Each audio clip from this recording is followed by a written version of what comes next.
আসসালামু আলাইকুম। আমাদের সামনে যে বাইকটা দেখতে পারতেছেন এটা হচ্ছে R15 ভার্সন 4। তো এই বাইকটা খোলানো হচ্ছে আর আমাদের ছোট্ট মামা এখানে সেই কিট সেটগুলো ঝুলায় রাখতেছে। এই যে দেখেন মামা সেই পজ দিচ্ছিল আর বাদ বাকিগুলো তো আছেই।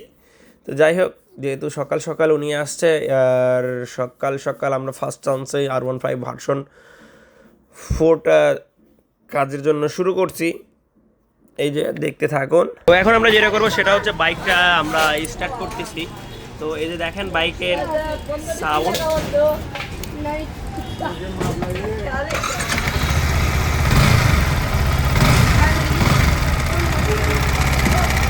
এই তো ছিল হচ্ছে বাইকটার সাউন্ড, কারণ এগুলো বাইকের কিন্তু সাউন্ড এরম থাকলে কিন্তু গাড়ি টানাটানি করে মজা পাওয়া যায় না। তো যাই হোক, আমরা এখন যেটা করব সেটা হচ্ছে, এটা কিসের সাউন্ড? এটা হচ্ছে টারবিন চেনের সাউন্ড। টারবিন চেনটা এটা আমরা রিপ্লেস করে দিব। আমরা নতুন কিনে নিয়েছি আর এই বাইকে কি কি ইনস্টল করব সেটা কিন্তু আপনাদেরকে দেখাবো।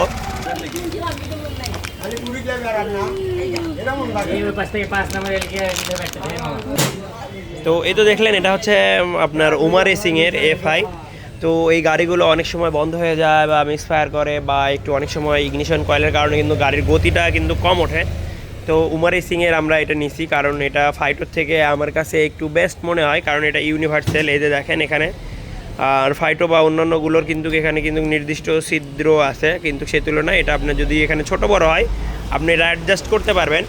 তো এটা GSX আর CBR এগুলোতেও লাগানো যায় বা লাগাইতে পারবেন, সেই জন্য আর কি। আর অন্যান্যগুলোতে কিন্তু এই যে দেখেন এখানে নির্দিষ্ট যে ছিদ্রি আছে এইভাবেই তো ছোট ছিদ্রি থাকে। তো আশা করি বুঝতে পারছেন, কথা না বাড়ায় এখন আমরা কাজে চলে যাই। আমরা এখন যেটা করবো সেটা হচ্ছে কুলেন্টটা আমরা ড্রেন দিয়ে নিব, কারণ ওখানে ওয়াটার পাম্প খুলতে হবে আর ওয়াটার পাম্প খুলতে গেলে অবশ্যই কিন্তু কুলেন্টটা আমাদের ড্রেন দিতে হবে। তো এই যে আমরা সিলিন্ডার ব্লকের যে 8 নাম্বার যে নাটটা আছে এটা আমরা খুলে দিলাম এবং রেডিয়েটরের যে মুখা এটা আমরা খুলে দিব। এই যে দেখেন কুলেন্টটা পড়তেছিল, কুলেন্টটাও যেহেতু চেঞ্জ হবে।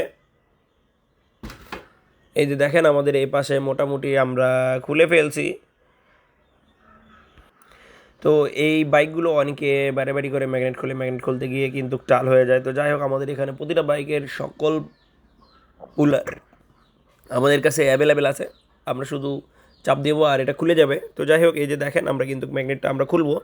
ম্যাগনেটটা খুলতে গিয়ে আমরা যেটা করলাম সেটা হচ্ছে, এই যে দেখেন এই গাড়ির যে ম্যাগনেট খোলার যে পুলারটা আছে এই পুলারটা আমরা সাহায্য নিচ্ছি, কারণ এটা সাহায্য ছাড়া তো খোলা যাবে না। কারণ নাটগুলো দিয়ে আমরা ব্যালেন্স করতেছি যে যেন কোথাও কোনো সাইডে বাঁকা না হয়।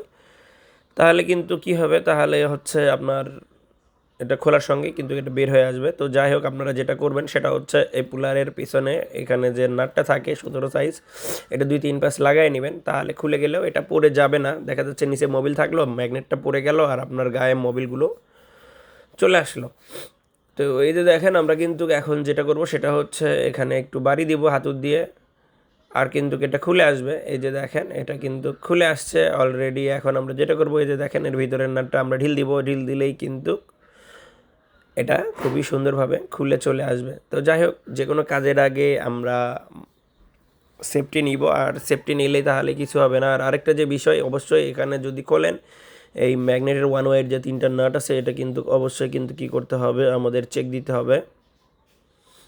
তো এই যে দেখেন আমাদের খোলানো শেষ। এখন সব কিছু সেট আপ করে দিব। এই যে টার্মিন চেনটা ঢুকাইতেছি আর সব কিছু আগে হচ্ছে সেফটি। তো আপনারা সবাই গ্লাভস পরে কাজ করবেন, কারণ ছোটোখাটো জায়গায় দেখা যাচ্ছে আমাদের হাত অনেক কেটে যায়। কারু হাতে শুকাইতে বেশি সময় লাগে, কারু লাগে না। তো যাই হোক, এটা বয়সের উপর ডিপেন্ড করে। আর আমরা এখন যেটা করব সেটা হচ্ছে সুন্দরভাবে টার্মিন চেইন, টার্মিন গার্ডার, টার্মিন অটোগুলো আমরা অ্যাডজাস্ট করে লাগাই দিব। আর সঙ্গে তো থাকবেন অবশ্যই, না দেখলে কিন্তু এই গাড়ি থেকে অনেক কিছু যে শিখতে পারলেন নি এটা মিস করবেন। তো আশা করি পুরো ভিডিওটা দেখবেন, পুরো ভিডিওটা দেখে যাবেন। এখন আমরা যেটা করব সেটা হচ্ছে এখন টার্মিনের যে স্পকেটটা এটা আমরা লাগাই দিব। টার্মিনের সুন্দর করে টার্মিনটা আমরা সেট আপ দিব, সেট আপ দিয়ে আমরা লাগাই দিব। আর এই যে দেখেন এখানে কিন্তু 1 থেকে 1.5 mm হচ্ছে লুজ ছিল, এটা আমরা কিন্তু টাইট দিব, কারণ যেহেতু খোলাই পড়ছিল, তা নাতে পরে দেখা যাচ্ছে আবার যদি নাটটা ভেঙে যায় বা ঢিল হয়ে যায়, সাউন্ডটা খারাপ হয়, তাহলে কাস্টমারের একটু ভোগান্তির শিকার হবে। যেহেতু আমরা এই সাইডটা খুলছি, ওই সাইডের যে যে বিষয়গুলো আছে শেষে বিষয়গুলো কিন্তু আমরা কি করব, চেক দিব। এই যে দেখেন আমরা এখন ম্যাগনেটটা আমরা খুবই সুন্দরভাবে এটা আমরা লাগাই দিচ্ছি। তো এটা সুন্দরভাবে সেট হয়ে গেছে। এখন যেটা করতে হবে আমাদের সেটা হচ্ছে, আমরা ম্যাক্সিমাম ভুল করে থাকি হচ্ছে এখানে ট্যাপিট কাভার যে রাবারটা আছে এটা কিন্তু আপনারা যদি পারেন সাবান পানি দিয়ে ধুয়ে নেবেন। এখানে কোনো প্রকার আটা ব্যবহার করতে হবে না, কারণ আটা ব্যবহার করলে কিন্তু গ্যাসকেটগুলো নষ্ট হয়ে যায়। তো যাই হোক, আপনাদের বোঝানোর সুবিধার্থে আমরা এখানে কিন্তু আঠা ব্যবহার না করেই লাগাই দিলাম। ওই জন্যই সাবান পানি দিয়ে এটা আমরা ধুয়ে নিছি। কারণ অনেক সময় অনেক টেকনিশিয়ানেরা দেখি এমনভাবে আঠা ব্যবহার করে, মানে বোঝাই যায়। তো আপনি এমনভাবে কাজ করবেন, কাজটা খোলা পড়ছিল কি না এটা যেন পরবর্তী টেকনিশিয়ান বুঝতে না পারে। আর হচ্ছে কাস্টমারটা অনেক সময় সেলস করতে গেলে যেন ভালো টাকা পায়, সেগুলো খেয়াল রাখতে হবে। আর এখন আমরা কুলেন্ট আমরা ইনস্টল করতেছি, এই যে দেখেন। আর এখন আমরা যেটা করব সেটা হচ্ছে আমরা ফাইটো না, ওমার রেসিং হচ্ছে ইগনিশন কয়েলটা আমরা ইনস্টল করব, যেহেতু পারফরমেন্স দরকার। আর এই বাইকটাতে আরপিএম কমে যায় এবং মাঝে মধ্যে আবার বন্ধ হয়ে যায়, একটু ঝাঁকাঝাঁকি করে। তো এই যে দেখেন আমরা কি করব, ইগনিশন কয়েলটা আমরা খুলতেছি, বা এসটি কয়েল বলেন, যেভাবে বলেন। তো যাই হোক, এখন আমরা যেটা করব সেটা হচ্ছে এটা নিচে আমরা জিএসএক্সআরের এসটি কয়েল বা ইগনিশন কয়েল। তো এখানে আমরা জ্যাক কিন্তু দুইটা লাগাই দেব। তো জিএসএক্সআরের হচ্ছে আপনার ইগনিশন কয়েলের দুইটা ক্লামিং কিন্তু সেম মাপ, জিএসএক্সআর এবং সিবিআর। কিন্তু R15-এর মানে ইয়ামাহা ব্র্যান্ডের একটা হচ্ছে মোটা, একটা হচ্ছে চিকন থাকে। তো যেহেতু এখানে আমরা যদি কাস্টমার পরে চাই যে দোনোটাই থাকবে, কিন্তু এখানে কাটা ছেঁড়ার কোনো অপশন নেই, শুধু তার ওয়্যারিংটা একটু সিলে আমরা এটা লাগাই দিব। তো এই তো দেখেন এখানে হচ্ছে কিন্তু এই যে একটা লাগতেছে না, মানে একটা ক্লিপ ছোট, একটা ক্লিপ হচ্ছে বড়। তো যাই হোক, আমরা এখানে দুইটা ক্লিপে আমরা রেখে দিব। আর এই যে আমাদের মিঠন ও চেক দিতেছে যে এখানে ঘটনা কি। তো আমি বলছি যে এটা হচ্ছে জিএসএক্সআরের হচ্ছে ওমার রেসিংয়ের ইগনিশন কয়েল। তো এটা হচ্ছে বাজারে নতুন আসছে, আগে প্যাকেটটা ছিল হচ্ছে প্লাস্টিকের ওয়ান টাইম সিস্টেম। তো যাই হোক, আমরা এখন যেটা করব সেটা হচ্ছে এই বাইকের অন্যান্য যে কাজগুলো আছে ওগুলো সেরে নিব। আর এখানে একটা ভালো মানের ক্লিপ লাগাইতে হবে, মানে হর্নের ক্লিপ, যেটা হচ্ছে তামার হবে।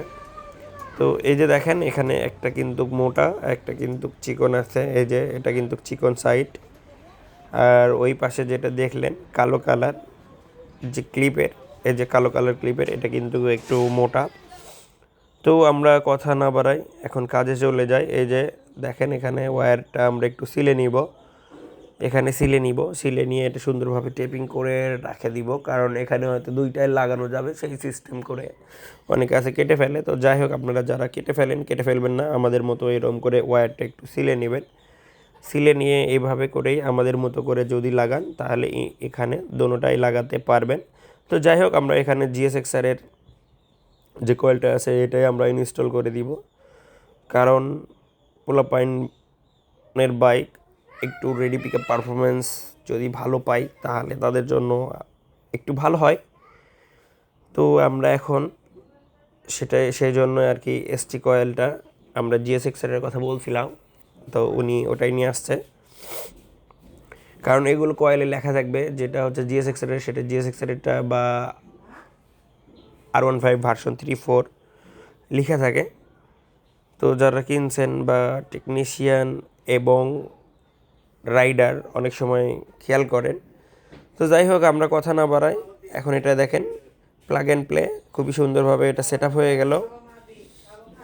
আমরা এখন এটা খুবই সুন্দরভাবে এটা গোছায় দিব, কারণ এই তারটা কিন্তু একটু বড় থাকে, এটা একটু এই দিক দিয়ে পেঁচায় দিব। তো এখন আমাদের ফাইনালি সব কিছু কিন্তু আমাদের ওকে হয়ে গেছে, যেহেতু আমরা কুলেন্টটা ভরাইছি এই জন্য বাইকটা আমাদের স্টার্ট করতে হবে। আর এপাশে দেখেন এখানে কিন্তু ফ্যানটা চালু হয়ে গেছে। অনেক সময় কুলেন্ট আমরা এখানে রেডিয়েটর পড়ে গেলেই আমরা বাদ দিয়ে দিই। বাইকটা রেডি হয়ে গেছে, এবার সাউন্ড শোনার পালা, আমরা সাউন্ড শুনতে থাকি।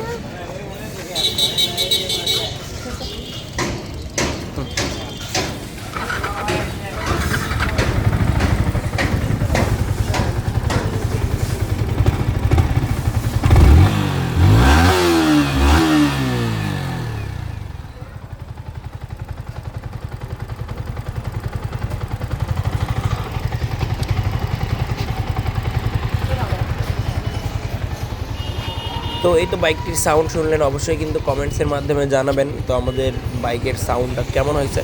ধন্যবাদ এতক্ষণ অবধি আমাদের ভিডিওগুলো দেখার জন্য।